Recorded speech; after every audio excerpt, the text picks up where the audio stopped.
Salut tout le monde! Bonjour. J'espère que vous allez bien, nous ça va. Donc aujourd'hui, petit unboxing de Du Conquest numéro 23. numéro 23. Voilà. Normalement, je le prenais à la presse à Beuvry. Elle en congé, elle va le mettre de côté. Hier, on a été à Cultura, j'ai eu là-bas, je l'ai pris. Voilà, donc Kev, cette fois-ci, c'est lui qui va déballer. Ouais. Du coup, je l'ai en double, mais bon, c'est pas gênant. Les décors, c'est toujours pratique. Suivez le prix.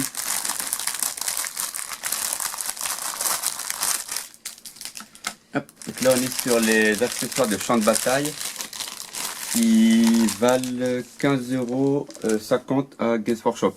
Donc 9,99 €, on fait une économie de 5,21 € à peu près.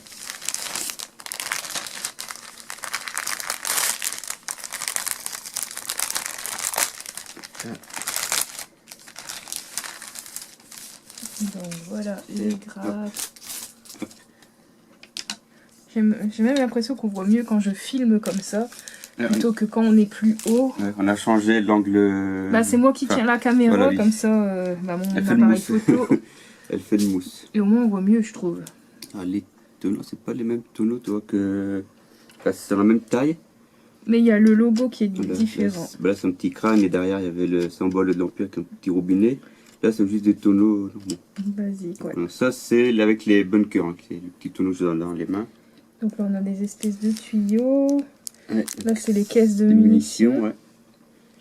Il y a deux caisses de munitions. Une grille. Quelque chose qui est en hauteur, en fait. Il y a un petit truc en hauteur.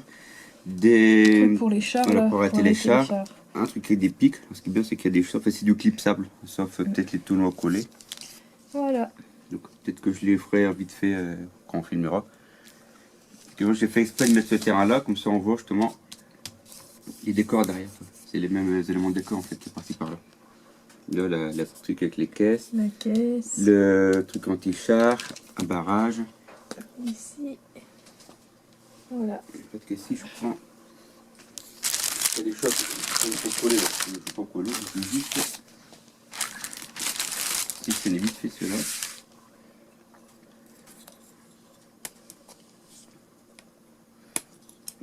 Je les barberai bien après, hein, parce que c'était ça, mode barbare. Hop, voilà, ça sort du sol. Ouais. Du coup, ouais, on le met à l'emplacement. Voilà, donc c'est un peu comme les anciens, enfin comme l'autre terrain qu'il y avait avant, Du coup, ouais, ça fait un qui se petit passait dans le rallonge. hangar du vaisseau et que les bunkers petit à petit qui se relevaient. Hein. C'est le même principe. Voilà, je juste mis comme ça. Et celui-là, c'est pareil, on peut pas besoin de le coller. Alors, pour ceux qui avaient, ceux qui ont eu la boîte, alors je sais plus quelle version c'était, avec les, là, il me semble que c'était fourni, il y avait une grappe comme ça de fourni. Avec ce que ça, je crois que je l'ai déjà cet accessoire-là. C'était la boîte de démarrage avec les ailes d'armoire et l'espace marine. Donc ça remonte à longtemps. Que ça, je crois que mon frère l'avait et ça, il me semble que je l'ai aussi, ça. C'est l'accessoire-là. Donc c'est plus en double, c'est pas gênant. Donc voilà. Est-ce que je fais ceux-là ou pas? Ou on attend un petit peu, voir comment si on les met. C'est toi qui vois, Kev. On va regarder après le montage comment ils les mettent. Voilà. Je vais mettre de côté. Ce qui a collé, je collerai par la suite. Ce qui est bien, c'est que c'est des petits décors. ouais. Donc, le Conquest numéro 23 23. déjà. Avec une grosse bébête. C'est des Nurgling. C'est Nurgle là. Avec leur nom bien bizarre là. Souvent ils sont en petit paquet de monstres. Genre sur les sorts, je sais pas si vous voyez lesquels je veux dire. L'organisation chapitrale. C'est la même chose à peu près que l'autre coup. Il parlait des chapitres, non? Ouais, c'est les suites en fait. C'est Là, les suites. tu vois, sur le côté, tu as les repères pour mettre dans les classeurs. Donc là, c'est le 1, 3. Après, tu as le 1, 2, le 1, 1. Après, tu as le 2, etc. Ça permet de les ranger. On ne les a pas forcément dans l'ordre, en fait, les documents. On peut très bien avoir le 4 dans le premier numéro, avoir le 5 dans le deuxième, le premier dans le troisième. Ce qui oblige comme ça à aller jusqu'au bout de la collection pour tout avoir. Et forcément, si c'était dans l'ordre, après, tu arrêtes quand tu as envie. Donc là, c'est mis dans le désordre, en fait, dans les fascicules. Et à fur et à mesure, bah, l'ordre, il se met petit à petit, quoi. Donc voilà, ça, c'est l'organisation de type hein, d'un chapitre. Donc un diagramme. On avait vu il y a quelques semaines maintenant celui de la Death Guard. Je sais pas si tu te souviens. Oui. Là, c'est les mêmes, mais pour un chapitre classique, en fait. Avec le commandement en haut, tout ce qui est armurerie ici, donc tous les véhicules. Les Tekmari, le maître de la forge. Ça, c'est tout ce qui est chapelain, donc les prêtres. Les soigneurs, les psychers ici. Et après, donc les vétérans souvent de la première compagnie. Donc les troupes d'élite. Hein. Et ensuite, on a donc les autres compagnies, quoi. Tout ce qui est compagnie de combat, les compagnies de réserve et les scouts. Les scouts qui sont les derniers arrivants d'un chapitre. Et il y a Doc qui dort à moitié sur son carton.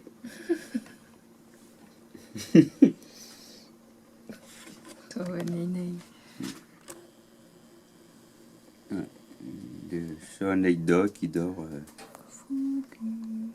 Voilà. Notre grosse mémère là, en mode pâté. Elle dort à moitié sur son carton. Devant le feu, c'est ça, devant le feu. Donc on continue. Alors. Les démons du chaos. Et ça te parle celui-là? Oui, c'est le prince là, Slanesh. C'est le démon majeur de Slanesh. Un petit peu au-dessus, tu as un sanguinaire. Ici, ah oui, là. Un sanguinaire.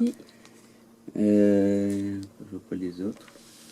Là, c'est encore un de Slanesh. Une démonette. Regardez s'il y avait encore un sanguinaire. Regardez s'il y avait du Tsenchenergon, mais il n'y a que les deux troupes là. Ouais. Donc les démons du chaos. Alors c'est écrit: peu de choses sont plus terrifiantes que les démons du chaos. Issus des tréfonds du Warp, ils surgissent dans la réalité pour semer la ruine et la terreur dans l'espace réel. Les légions démoniaques sont les armées des dieux sombres et elles ne cesseront leur assaut que lorsque la réalité aura été anéantie. C'est gai tout ça. Donc là, les légions démoniaques se déversent du Warp pour faire pleuvoir une terreur meurtrière sur les mortels. Donc on peut voir un grand immonde ici. Là. Mais, et si je ne me trompe pas, là ça c'est un sanguinaire. Ouais. Il y a un grand immonde. Je me demande si c'est pas Rotigus. Ouais, si, je crois que c'est un des personnages spéciaux avec son bâton là. C'est un personnage spécial. Je vous montre à quoi il ressemble en vrai.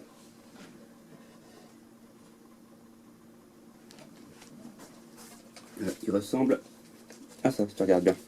Ah ouais, c'est voilà, énorme. C'est celui-là. Ah Je vais mettre les côtés pour avoir une idée de l'échelle. Putain, oui, il est gigantesque. C'est un truc de Nargon. Donc c'est ce truc-là, ok. Il y a sa main tentacule. On voit le bâton là ici et la tête là. Ah ouais, punaise. Oui, dans l'étagère. Je savais même pas que t'avais ça. Ah si, bah, il y a de l'étagère avec les 4 démons majeurs. On l'a un côté de l'autre. À l'occasion, on fera l'étagère derrière.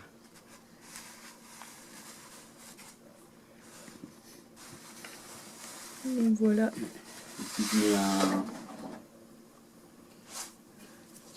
vais mettre un def guard juste, attention le chat, juste à côté, on fait une échelle. Ouais, donc c'est tout petit. Hein. Il fait trop pitch à côté. Donc voilà un peu. Un beurre qui pourrait lâcher l'autre chose. Il y a les chats qui se taquinent.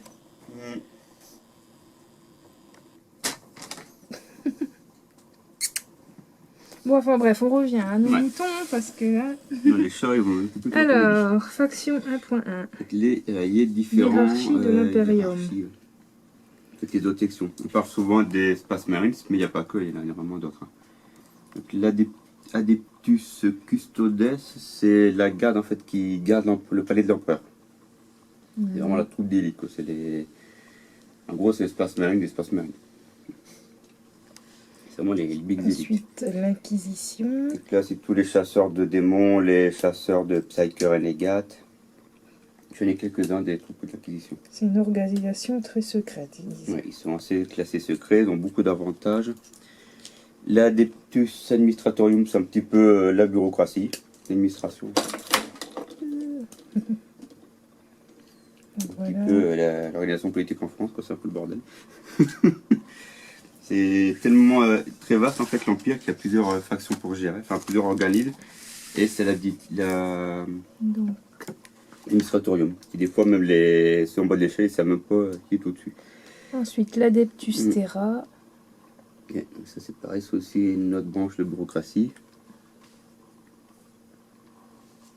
C'est des anciens dessins, ça, non? Oui, ils sont assez anciens, c'est vrai. Adeptus Ministerium. C'est pareil. L'ecclésiarchie, ça c'est un petit peu ce truc qui fait le culte impérial, quoi. C'est un petit peu les prêtres impériaux, ceux-là. Après, la flotte impériale. Tout ce qui est vaisseaux, les vaisseaux de transport de troupes, les vaisseaux de fret, enfin tout ce qui est organisation des vaisseaux. Et après, les questeurs impérialis. Donc ça, ce sont les chevaliers en fait, un peu comme celui-là, les questeurs.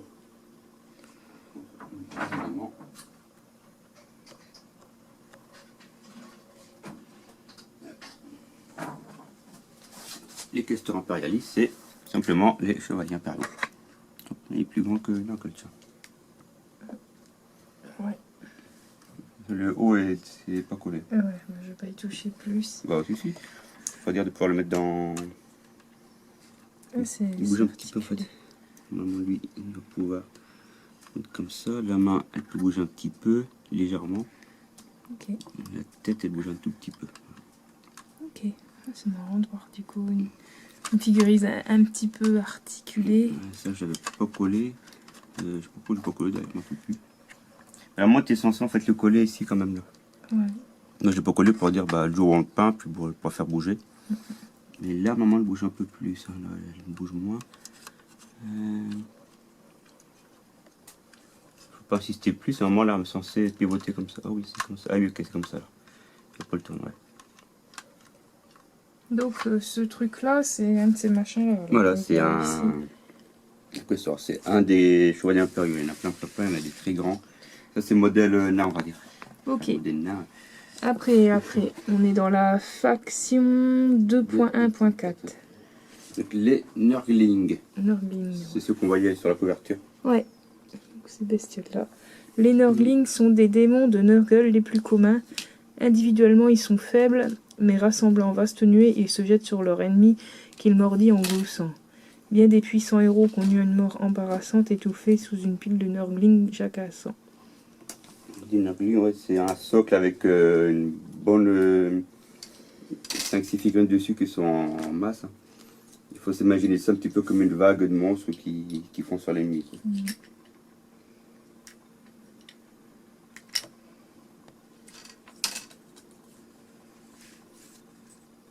Voilà.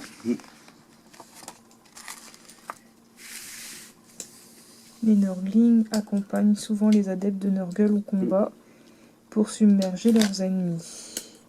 Un petit peu comme des petits familiers, quoi. On peut dire ça. Je continue de dégraper mes trucs en attendant. Voilà, illustration.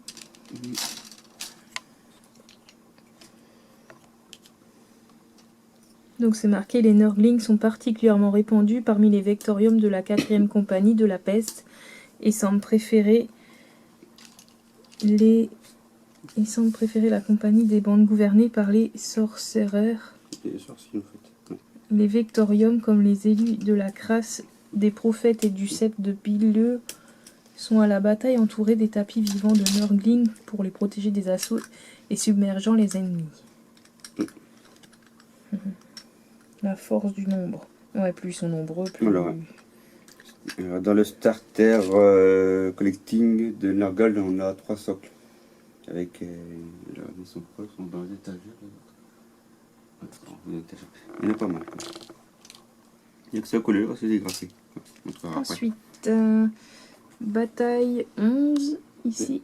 Ouais. Donc ça, c'est une bataille symbolique qui a eu lieu il y a... Archer ou en feu. À chaque conquête, souvent il y a une bataille qui est résumée un petit peu, ou une bataille passée il y a quelques années, aussi bien dans le background ou des trucs assez récents. Là, la planète Armageddon. Ah oui, il parle souvent de cette planète-là, Armageddon.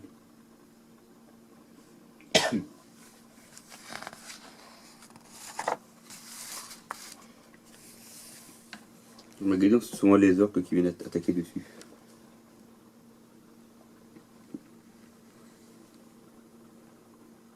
Avec les scouts. Donc les scouts, c'est les derniers arrivés Space Marine, c'est ceux qui sont encore à l'entraînement en fait. On va dire. Ouais, c'est les troufions quoi. Voilà, c'est les derniers arrivés, les troufions, les jeunes recrues. Et bien souvent, il y en a beaucoup qui n'y arrivent pas jusqu'à la fin, qui meurent avant. Et ceux qui survivent passent après à la deuxième compagnie, puis après ils progressent, etc. Donc le matériel militaire. Donc voilà. Alors c'est marqué, contrairement aux maquettes précédentes, ces grappes ne comportent aucun numéro. Référez-vous au numéro indiqué au verso pour connaître l'ordre d'assemblage. Il n'y a même pas d'unité qui n'a pas de numéro. En même temps, c'est assez facile à assembler, hein. Pas forcément d'un numéro pour le monter, je pense. Ouais. Là c'est 2 pièces à chaque fois qu'on assemble une. Mais voilà. Voilà. Il suffit juste de regarder. Donc le petit coffre, je vais le monter. Donc idéalement, voilà. je filme un petit peu. Je n'ai pas ébarbé, je les ferai par la suite. Et le truc juste posé, il y a des petits. Ouais, des petits crans quoi, en gros. Qui permet de même pouvoir le retirer si on veut. Voilà. Hop. Puis le couvercle. Et comme ça. Voilà.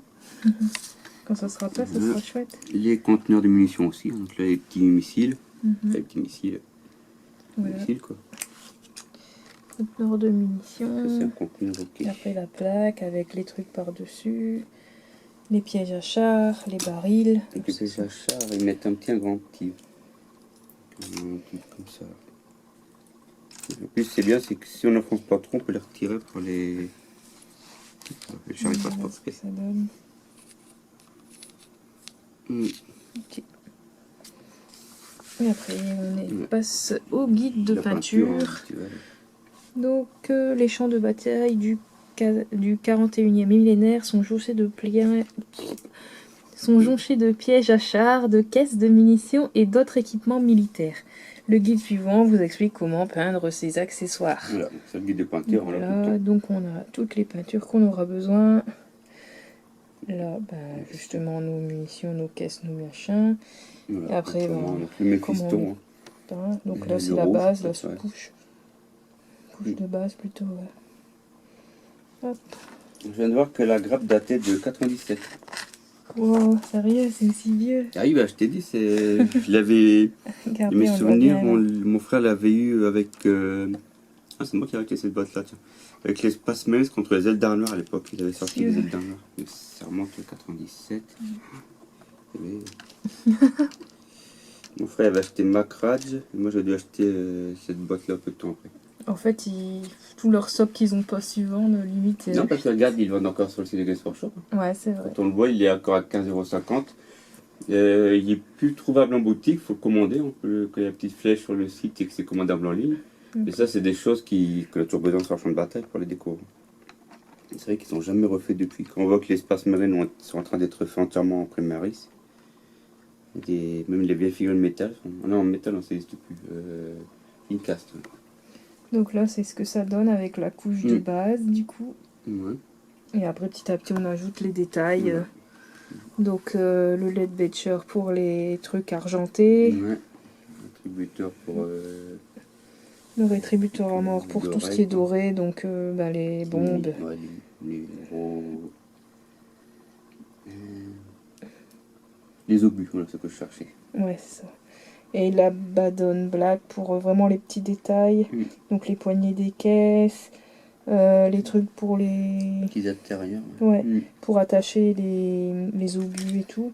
Ce qui est bien, c'est que comme on peut retirer, on peut même le mettre sur une petite tige tout simple pour bien l'avoir en main. Et après, le Null Wall. Le shader. Donc, pour intensifier et donner encore plus de relief, comme là, la plaque métallique. Du coup, c'est dingue hein, comment ça change tout de suite. Après, pour peu qu'on sait faire des brossages à sec, on peut faire un effet de vieilli, de rouille, bien même avec les textures. tout. Après, il y a les peintures Technicolor, il y en a plein pour faire des effets de rouille et tout. Je sais pas si on en aura des Technicolor. Voilà, entre là. Entre là, l'effet là, tout mat, on va dire, et après avec les. Et là, ça change déjà, hein, ça a déjà plus de gueule. Voilà. Après, on continue. La mission. Donc, donc la mission numéro 4. Donc, le rituel impie. Donc ils expliquent un peu. Un petit scénario avec les personnages qu'on a Les eu, rues de la dans le capitale de passé. Corvon 2 sont relativement silencieuses, une accalmie uniquement rompue par l'écho lointain de quelques explosions et rafales de tirs. Parmi les ruines, une bande de la Dead Guard accomplit un ignoble rituel démoniaque, déterminé à semer encore plus de ravages. Le codicieur Arion a détecté le rituel et mène une patrouille d'ultramarines pour purger les sites d'invocation avant qu'une incursion démoniaque ne se produise. Donc voilà. Avec les deux personnages qu'on a eu. Donc ça c'est de Nurgle, hein, Ouais, celle-là. oui, il y en a un qui avait commencé à peindre. Ah oui, avec son... Celui-là, je crois qu'il avait commencé à le peindre. Ouais, c'est vrai, je m'en souviens. Il n'a pas continué les peintures avec l'hiver. Hein. Puis là, le temps, il est bof bof, hein, dimanche. Ah là, il fait une tempête dehors, il y a un vent pas possible. Ça va, on entend moins le vent que le fois passé qu'on filmait. On attend vraiment les beaux jours pour se remettre à tout ça. Donc alors, dans la mission, donc c'est stopper le rituel. Les champs de bataille. Donc pour cette mission, vous aurez besoin de 5 pions objectifs représentant les sites rituels. Les deux armées se disputent. C'est tout ce qu'on a eu en fait en... Nous vous aurons déjà fourni deux. Vous pouvez utiliser des pièces ou des jetons de taille similaire Ah d'accord, c'est tout. Je pensais que c'était avec ça en fait les... pour représenter les 3 autres objectifs. Ouais, tu prends des petits pions. Donc les armées. Donc, la Death Guard. Donc voilà, Death Guard et les Space Marines. Oui. Après le déploiement. Et enfin, les conditions de victoire. Donc le terrain, c'est celui qu'on est juste au-dessus en fait. Voilà. On est en train de filmer. Après une autre mission. Une autre mission donc sur territoire ennemi. Donc là, je vois, on a moins de règles de fournis, on a des missions de données. Hein. Je vois qu'il y a quand même moins de règles de détails. Donc après, ils se disent on commence à être rodé, donc ils donnent les missions à chaque fois, sans forcément avoir les règles. Voilà, donc après, les zones de déploiement. Voilà, derrière les lignes ennemies. La Dead Guard a corrompu un quartier entier de la cité. Les Space Marines doivent s'y frayer un chemin et sécuriser les lieux les plus stratégiques. La Dead Guard doit tenir ces territoires et repousser les Ultramarines dans le leur. Donc voilà, zone déployant de la Dead Guard. Donc c'est coupé en deux en fait le terrain. Le terrain en fait tout coupé. Au niveau du trait de séparation ici en fait, je vois, comme il est séparé ici en deux là. Ouais. Il y a un petit trait quand on plie. Ouais. Je choisis le monde décor. Et les armées, donc ça c'est les personnages de Nurgle qu'on a eu avec sa troupe, hein. Les Poxwalker, les Black Marine et les lieutenants Calcius. C'est qu'on a eu depuis après le déploiement, conditions de victoire. Et voilà en gros. Ouais. Et après on arrive sur les prochains épisodes de Conquest. Alors là c'est un kit qui est en 2 magazines en fait, il va être étalé sur 2 numéros celui-là. Donc voilà, ça sera donc cette grosse figurine. C'est un Dreadnought Redemptor. Qui est beaucoup plus gros que les Dreadnought classiques. Ça sera les premiers morceaux là du coup. Voilà, en fait je crois qu'il doit y avoir 2 grappes je pense, donc il y aura une grappe par fascicule à mon avis. Voilà. Et c'est un Easy to Build celui-là. Oui. Donc faut pas de code pour le faire. Et après là c'est dans le 25 du coup la suite. Et la figurine est complète en 2 voilà, il faut 2 numéros pour le faire. Je vais aller voir vite fait sur Games Workshop, hein, sur leur site. Et si c'est ça, je suppose qu'elle doit être en 2 grappes, ou 4. En 4 m'étonnerait. C'est une Easy to Build, donc à mon avis, voilà, elle est ici, donc elle fait 32,50 €. Hein.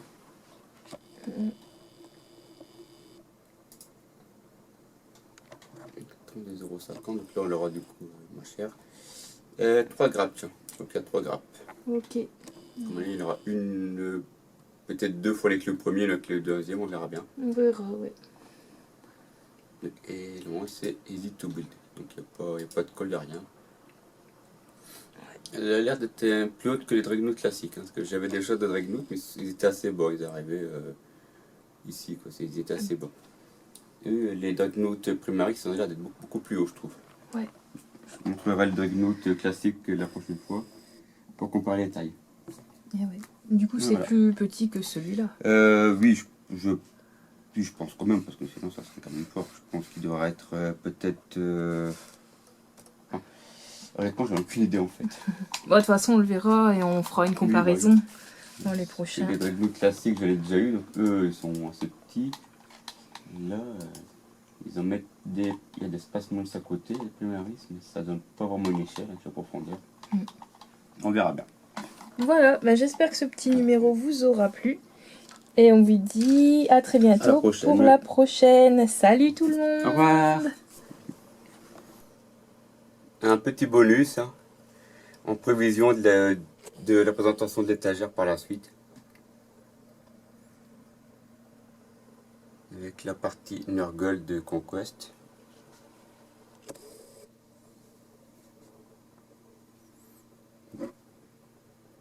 Une partie Age of Sigmar. Avec les morts vivants. Un petit peu de Nurgle. Nagash dans le fond.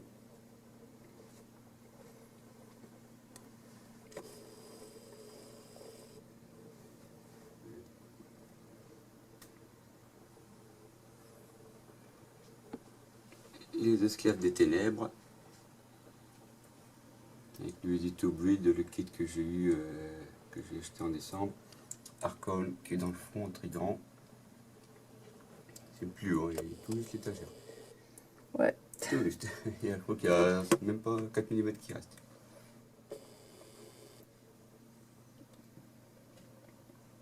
Bon, pas très bien du fait que c'est une masse noire. Tu vois.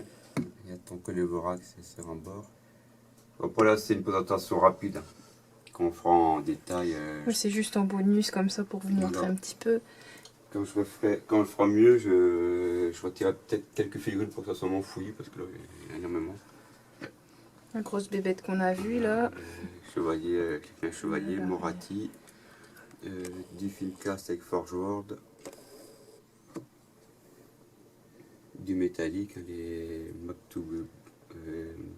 Make to Order, des commandes uniques par année. Quoi. Donc voilà. Voilà. C'est une petite partie de l'étagère, on montrera le reste par la suite. Les autres sont ici. Je vous montre vite fait comme ça, mais vous verrez mieux la prochaine fois. Parce qu'il y a des protections. Tous les livres, les boîtes de jeu en haut qui sont... On vous montrera ça la prochaine fois. On fait express. Allez, salut tout le monde. Au revoir.